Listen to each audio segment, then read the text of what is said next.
तेज आवाज निकाल के लोगों को डराता, क्योंकि आप आजाद नहीं हो। एज अ शो पीस लोग उसे विजिट करके देख रहे हैं, मजबूर है, लाचार है, उसके पास कोई ऑप्शन नहीं है। Hey guys, welcome back to our channel economics classes. मैं हूं अंकिका, आप सबकी मेंटोर, और आज हम लोग पढ़ने वाले हैं हमारे फर्स्ट फ्लाइट की बुक की सेकंड पोएम, जो कि आपकी सेकंड स्टोरी नेल्सन मंडेला में ऐड की हुई है, और जो कि है टाइगर इन द जू। अब जैसे हम लोगों ने स्टोरी में क्या पढ़ा था कि किस तरीके से ह्यूमन के फ्रीडम को ले लिया जाता है, वैसे ही इस पोएम में हम क्या पढ़ेंगे, किस तरीके से लोग एक एनिमल की आजादी को एक केज में बंद कर देते हैं। अब खुद सोचो ना, एक जंगल में अगर एक टाइगर है और वो बहुत ही आजादी से रह रहा होता है, क्या वो टाइगर अगर आप उसको केज में बंद करोगे तो उसे अच्छा लगेगा? बिल्कुल भी नहीं। ये बहुत ही किसी भी हद तक ही सही नहीं है। अब एक चीज बताओ, इस पोएम में हम लोग पढ़ेंगे ना कि किस तरीके से एक टाइगर को उसके जंगल से उठा के लाया जाता है और केज में हम लोग बंद कर देते हैं, तो वो कुछ कर भी नहीं सकता, उसके पास अपने गुस्से को काबू करने के अलावा कोई ऑप्शन ही नहीं है। तो इस पोएम में क्या होता है, दो तरीके से फेस चेंज होता है। पहला कि टाइगर जब हमारे जू में है, केज में बंद है, तो क्या होता है, और जब टाइगर जंगल में रहता है तो वो कैसे रहता है। तो दो चीज का यहाँ पे कॉन्ट्रास्ट गिवन है, ठीक है।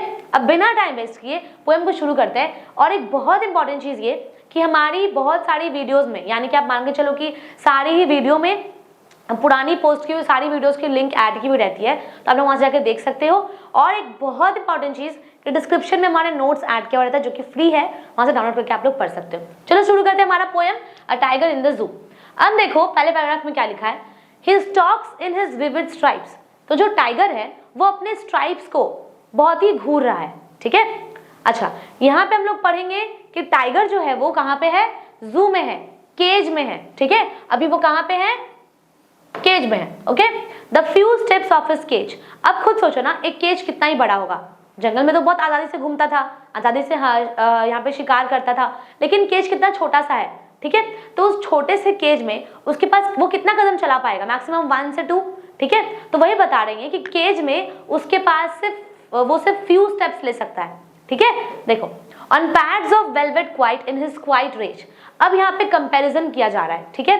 किसको कंपेयर कर रहे हैं हम लोग, टाइगर के पॉज को कंपेयर कर रहे हैं वेलवेट क्वाइट के साथ, क्योंकि वो बहुत ही मुलायम होता है।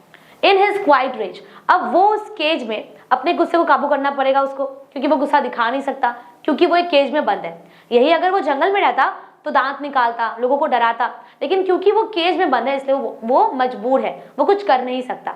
तो केज में क्या हो रहा है, वो गुस्से में है, रेज यानी कि एंगर, ठीक है। देखो, he should be lurking in shadow sliding through long grass near the water hole where plump deer pass। अब इस पैराग्राफ में वो कहाँ पे बता रहा है कि वो जब जंगल में रहता है तब क्या होता है, ठीक है। देखो, he should be lurking in shadow। lurking मतलब क्या होता है, देखो, to be hidden as to wait for your prey। lurking का मतलब जब कोई भी एनिमल अपने शिकार के लिए, अगर उसका कोई शिकारी गुजरता है तो उसको शिकार करने के लिए जब वो छुपता है ताकि उसको पता ना चले कि वो भी उसका शिकार होने वाला है, तो उसे हम कहते हैं लर्किंग। तो अगर टाइगर जंगल में रहता तो वो क्या करता, वो अपने शिकार करने के लिए वो क्या करता, पहले अपने आप को शैडो में बचा लेता, छुपा लेता। तो वो क्या करता, अगर वो जंगल में है तो वो लर्किंग करता, ठीक है, शैडो में अपने आप को छुपाता। स्लाइडिंग थ्रू लॉन्ग ग्रासेस, वो ग्रासेस में स्लाइड करता।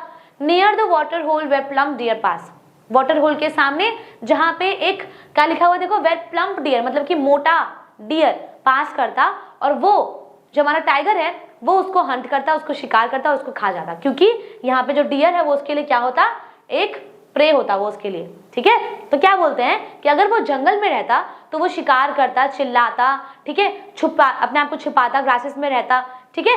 तो यहाँ पे वो कहाँ पे है, अभी जंगल में है, क्लियर। चलो next, he should be snarling around houses। देखो, snarling का मतलब क्या होता है, warning sounds made by animals। अब जब कोई एनिमल्स लोगों को डराने के लिए तेज आवाज निकालते हैं तो उसे हम क्या कहते हैं, स्नार्लिंग। देखो क्या लिखा है, he should be snarling around houses। अभी वो कहाँ पे है, जंगल में ही है अभी भी, ओके। देखो क्या बोलता है कि जंगल में ना वो तेज आवाज निकाल के लोगों को डराता, ठीक है, जैसे आवाज होता है ना टाइगर का, वैसे। एट द जंगल्स एज, कहाँ पे, एकदम जंगल के एज पे जाके। Bearing his white fangs his claws terrorizing the village. अब यहाँ पे देखो, फैंग्स या फिर क्लॉज का मतलब क्या है, जो शेर का दांत होता है ना, व्हाइट कलर का जो सामने से निकला हुआ रहता है, उसे हम कहते हैं फैंग्स।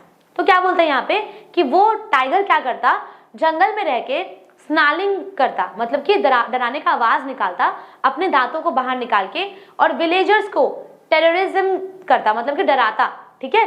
देखो टेररिजिंग द विलेजर्स, मतलब कि वहां के जो विलेजर्स हैं उनको डराता जो कि जंगल के पास रहते हैं। देखो but is locked in concrete cell, वापस से कहाँ आ गया वो, हमारे केज में वापस से आ गया, जो कि कौन बंद किया उन लोगों को, ह्यूमन, ठीक है, ह्यूमन बंद किया टाइगर को केज में। देखो क्या लिखा है, but he is locked in a concrete cell, मतलब कि सीमेंटेड सेल, जो केज बना है ना वो सीमेंट का बना हुआ है, तो वो उसको उसमें बंद करके रखा है, ठीक है। अभी वो क्या, उससे आजादी उसके पास नहीं है। हिज स्ट्रेंथ बिहाइंड बार्स, और सबसे इंपॉर्टेंट चीज देखो, आप खुद सोचो ना, अगर आपको पता है कि आपका क्या क्या क्वालिटीज है, लेकिन आप उस क्वालिटीज को दिखा नहीं सकते क्योंकि आप आजाद नहीं हो, ठीक है। वही सेम चीज किसके साथ हो रहा है, टाइगर के साथ हो रहा है, कि उसको पता है उसका क्वालिटीज क्या है, वो क्या कर सकता है, अगर वो बाहर निकले तो लोगों को नचोड़ के खा लेगा, ठीक है। देखो ही स्ट्रेंथ बिहाइंड बार्स, उसका सारा ताकत उस केज के पीछे छुप चुका है और वो दिखा नहीं सकता बाहर क्योंकि वो केज में लॉक है, सीमेंटेड सेल में लॉक है, okay. Stalking the length of his cage, और वो केज का लेंथ को देख रहा है कि भाई कितने छोटे से केज में मेरे को बंद करके रखा है ये लोगों ने, ठीक है। इग्नोरिंग विजिटर्स, और जो विजिटर्स उसको आ रहे हैं देखने, ऑब्वियसली उसको गुस्सा आएगा, उसको मन करेगा भाई हम सब कुछ तोड़ ताड़ के बाहर निकल जाए, ठीक है। देखो क्या बोलते हैं, और वो विजिटर्स को क्या कर रहे हैं, इग्नोर करते हैं, ठीक है।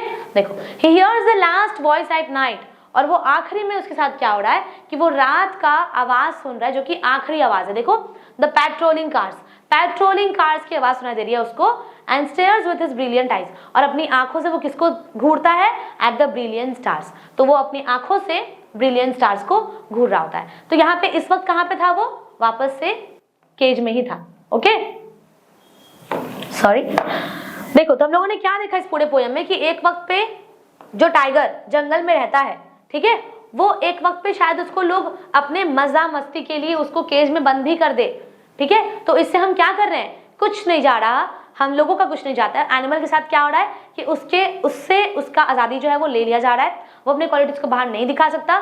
जहां उसको पता है कि लोग उससे डरते हैं, वहां इस वक्त क्या हो रहा है कि लोग उससे डरना बंद कर दिया और एज अ शो पीस लोग उसे विजिट करके देख रहे हैं, ठीक है। तो ये होता है इस पूरे पोएम में, बहुत छोटा सा और बहुत ही सिंपल पोएम है। आई होप कि आप लोगों को समझ में आ गया होगा क्योंकि बहुत आसान पोएम था, ठीक है। अब इंपॉर्टेंट क्या है, पोएटिक डिवाइसेस। देखो क्या है, ऑलिटरेशन का मतलब क्या होता है, जब कोई कॉन्सोनेंट साउंड्स का रिपीटेशन होगा तब वो होता है alliteration. For example stalks in his tribes, SNS, तो ये क्या है, ऑलिटरेशन है। Imagery words that create a picture in the readers mind, जैसे मान लो स्लाइडिंग थ्रू लॉन्ग ग्रास, तो हमारे दिमाग में ना कुछ इमेजिनेशन आया ना, इमेजरी आया, तो वो क्या होता है हमारा इमेजरी, ठीक है। मेटाफर का मतलब देखो कंपैरिजन विदाउट यूजिंग लाइक और as, pads of velvet quiet, tiger's paws are compared to soft velvet. हम लोग कंपेयर किए थे ना कि टाइगर का जो पॉज है वो सॉफ्ट वेलवेट की तरह, क्योंकि उसका जो पॉज है वो बहुत ही मुलायम होता है, तो ये क्या हो जाएगा, मेटाफर, ओके। देखो ऑक्सीमोरन का मतलब क्या होता है, two opposite words used together, quiet rage shows the tiger is angry but silent in the cage. अब देखो यहाँ पे क्या बोलता है, ऑक्सीमोरन का मतलब क्या होता है, जब दो ऑपोजिट वर्ड्स हम लोग साथ में लिखते हैं, क्वाइट मतलब शांत, रेज मतलब एंगर, ठीक है। एन्जाम्पमेंट मतलब देखो अ सेंटेंस और phrase continues on to the next line without pause, जब कोई भी sentence without pause second line में जाता है तो उसे हम कहते हैं एन्जाम्पमेंट, ठीक है। तो ये पोएम देखो बच्चा बहुत आसान है, बहुत सिंपल लैंग्वेज में लिखा हुआ है, ठीक है। समरी देखो क्या है, the poem a tiger in the zoo by Leslie Norris contrast the life of a tiger in the zoo with its natural life in the wild. देखो क्या बोलता है, उसका एक जिंदगी जो कि जू में है और एक जिंदगी जो कि उसके जंगल में है। In the zoo the tiger is confined to a small cage, zoo में क्या होता है कि उसको एक केज में बंद कर दिया जाता है जो कि छोटा सा केज होता है। Angry but helpless, the poet imagines how the tiger should be living freely in the jungle. Poet imagine करते हैं कि किस तरीके से जंगल में जो टाइगर है वो फ्रीली रहता है, ठीक है। स्टॉकिंग डियर को स्टॉक करता है, नियर विलेजेस वाले को डराता है, roading near villages and moving with strength, और वो ताकत से घूमता है जहां भी उसको मन हो, जैसे मन हो वैसे चलता है, जिसको डराना उसको डराता है। इंस्टेड अभी क्या हो रहा है कि ही इज ट्रैप्ड, उसको बांध दिया गया है, वर्किंग साइलेंटली बिहाइंड बार्स, और वो पीछे केज के पीछे जो बार्स है उसके पीछे उसको बांध दिया गया है और वो साइलेंट है पूरा, ठीक है। Ignored bye visitors and staring at the stars at night, और रात में वो नाइट में स्टार्स को घूरता है। The poem highlights the loss of freedom and the unnatural life animals live in captivity, ठीक है। तो ये था हमारा समरी, छोटा सा है, बहुत आसान। थीम देख लो, the poem highlights the contrast between freedom and captivity, दिखा रहे हैं कि किस तरीके से फ्रीडम क्या होता है, कैप्टिविटी क्या होता है, आजादी, जो कि हम सबको पता है। कैप्टिविटी मतलब कि बंद करके रखना किसी को, ठीक है। It shows how tiger a symbol of strength, दिखाते कि भाई टाइगर वो स्ट्रेंथ का सिंबल है, ठीक है। देखो and wild beauty becomes helpless and angry, अब वो हेल्पलेस हो चुका है, मजबूर है, लाचार है, उसके पास कोई ऑप्शन नहीं है, ठीक है। The poet emphasizes the cruelty of imprisoning wild animals and the importance of letting them live freely in the natural habitat। देखो क्या बोलते हैं कि पोइट बता रहे हैं कि किस तरीके से जो आप वाइल्ड एनिमल्स को बंद करके रखते हो ना, वो आपका क्रूअल नेचर दिखाता है, और इंपॉर्टेंस क्या दिखाते हैं कि उसको आज़ादी से रहने दो, हमारा जो नेचुरल हैबिटेट है उसको आज़ादी से रहने दो, मतलब कि टाइगर को आज़ादी से रहने दो। ठीक है, तो ये था हमारा पोएम टाइगर इन द जू। बहुत आसान था, आप लोग समझ में आ गया होगा। कोई डाउट हो तो कमेंट में पूछो, और हमारे नेक्स्ट वीडियो के लिए वेट करो। Till then take care and thank you for watching.